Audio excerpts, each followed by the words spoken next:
صاحب کیونکہ ہمارے بہت قریبی تھے تو وہاں بھی آنا جانا ہوتا تھا. تو ان کا ایک افسانہ ہے ڈنگ. تو ڈنگ کا افسانہ ہم نے ان سے کویشچن کیا کہ سر یہ کیسا ہے, کس حوالے سے لکھا گیا. تو انہوں نے بھی یہی جواب دیا کہ انہوں نے کہا کہ جب چشمہ براج بن رہا تھا تو اس وقت حکومت نے اعلان کیا کہ اس کے ارد گرد جو جھیلیں ہیں اس کے لیے ہمیں زمین چاہیے. اس زمین کے میں تقریباً 2 سے 3 گاؤں اس کا شکار ہوئے. تو ان کا جو مین کریکٹر ہے اس افسانے کا, ڈنگ افسانے کا, وہ اس گاؤں سے بلانگ کرتا تھا.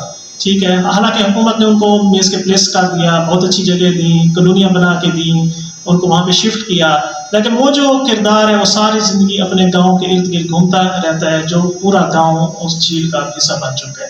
وہاں میز کے پانی ہوتا ہے اسٹوریج کے لیے.